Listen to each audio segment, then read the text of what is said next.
Hello, welcome back. Jess Flicks with Jesse once more. I'm going to do another episode of Jesse's Lost Gold where we dive back into the somewhat forgotten treasures. I don't think these are all necessarily deeply buried movies, but to a newer audience they possibly are. If you didn't grow up in the video stores in the 80s and 90s like I did and people my age did, you may have overlooked these. You might come across them on a streaming service or something like that nowadays and decide to give it a watch because they did have cool posters. But anyway, I figured I was going to go on with this. We did Critters, so I'm going to do Critters 2 just to kind of keep with it for the moment. I don't know that I'm going to do all the Critters movies because they're certainly not all Lost Gold. Part 3 does have Leonardo DiCaprio in it, I think in one of his first roles, so maybe we'll do that one too, but they really tend to fall off a bit after that. So anyway, Critters 2, the follow-up to Critters. Critters came out in 86, I think. I'm almost positive. I should know this. I probably still got it written down somewhere here. But either way, the sequel, Critters 2, came out in 1988, 2 years later. We have Mick Garris directing this one. Now, Mick Garris is kind of one of those dudes that if you ever watch one of the cool like history of horror documentaries and any of those kind of things, you're going to see him pop up and he's got stuff to say because this dude's been in the game forever, at least since the 80s, I would say, at least as far as like kind of my brief research for this video. I've known his name forever though. I think specifically, God, what was it? Sleepwalkers. He did. He's always kind of been he's done a lot of Stephen King adaptations, and he's written a lot of stuff though, going back definitely into my childhood. Two of the bigger ones I can think of right now would be like Hocus Pocus he wrote, as well as Batteries Not Included. And we'll do that one. That's got to be like a Lost Gold for sure, because that's a classic. That's a great movie. Really cute, really fun, fantasy, sci-fi, kind of heartwarming. Just great movie from the 80s. Jessica Tandy was in that one. And wonderful flick. But anyway, he wrote that one too. He's written a lot of stuff. A lot of Stephen King adaptations. He did the Masters of Horror series. He was real involved with that. Anyway, Mick Garris, pretty good pedigree.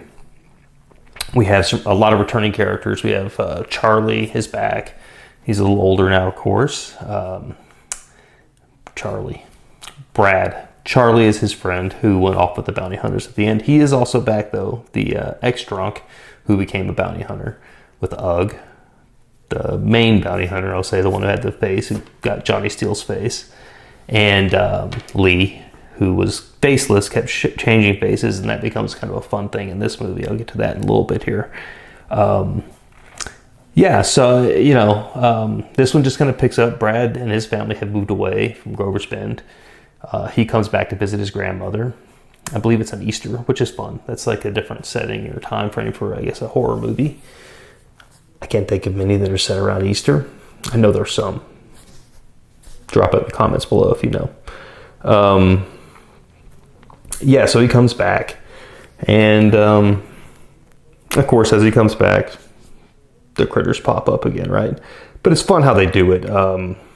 It's this, I'm not going to go crazy telling the whole story, right? I'm not trying to break the whole movie down, but this dude finds a bunch of the critter eggs in the old house. I think it's the old barn. I think that's right. And sells them to a dude who's like got like a junkyard and shit. And he ends up selling them to Brad's grandmother, who's kind of hosting or sponsoring this big Easter egg hunt with the church. And they're like these, why they would decide to use these weird alien-looking eggs. But anyway, she buys them up. They paint them and they put them all over the place for the kids to Easter egg hunt critter eggs. And of course, they hatch. And one of the cool, there's a bunch of cool scenes in this movie actually, but one of the ones I remember, I saw when I was young. I mean, it came out in 88. I don't know that I saw it exactly in 88. So maybe, let's say within 2 years, I was either 8 to 10 years old, maybe when I seen this the first time. And There's some pretty gnarly stuff. The kill count's definitely higher in this one. I think is it the new sheriff is, because the old sheriff, Harv, is retired and he's living in a trailer watching Wheel of Fortune or Double Jeopardy or something like that. And that's what he does with his day. He's just kind of over it after the whole Critters thing. He's going to be the Easter, the Easter Bunny. And he's all dressed up and trying to get his zipper up, and a bunch of his little things jump in his suit and start eating him alive from the inside. He dives through like the stained glass window in the church and just crashes in like in the middle of their service. And it's really gnarly, pretty gnarly scene, kind of messed up. Not super bloody, but pretty bloody. It's a PG-13 movie.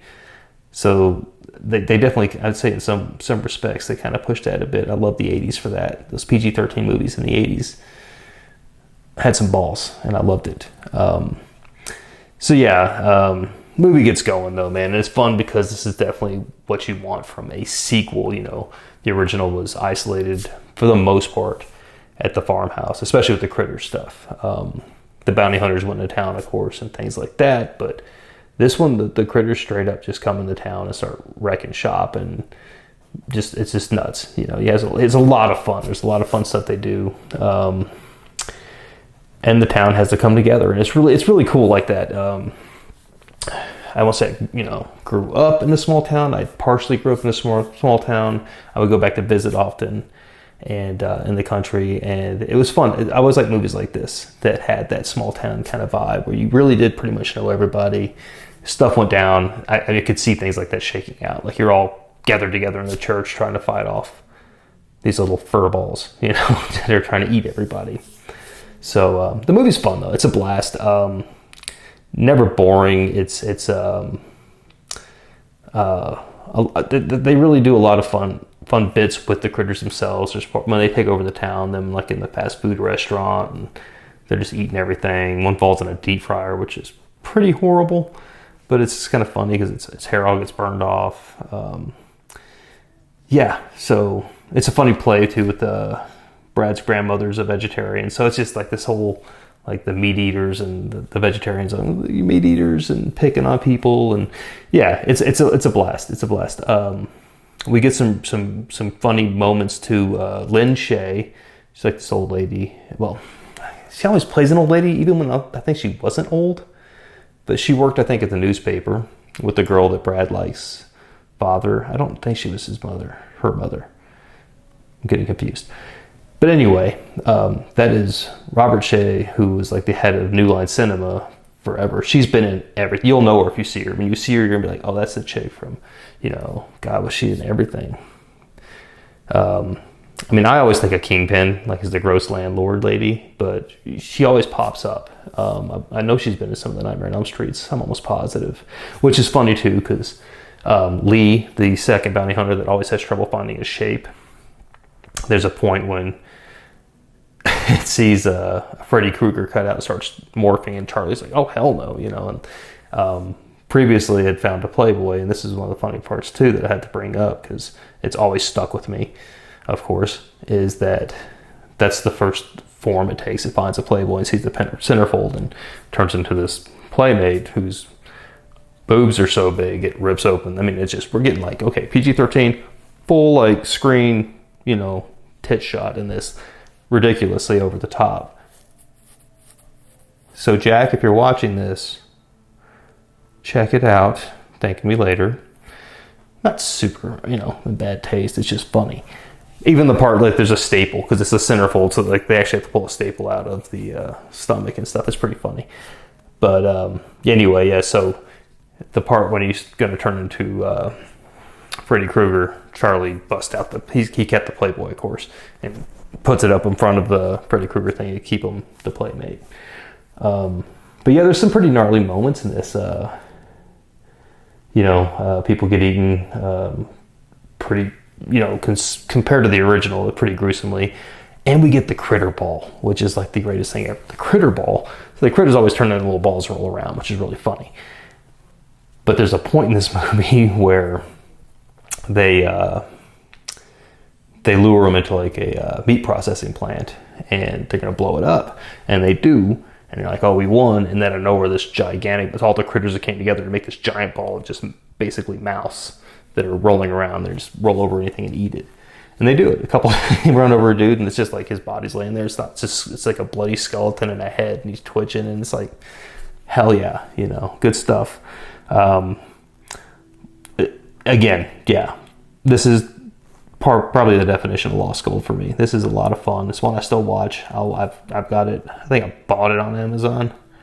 I don't know if that was necessary, but I wanted to make sure I had it.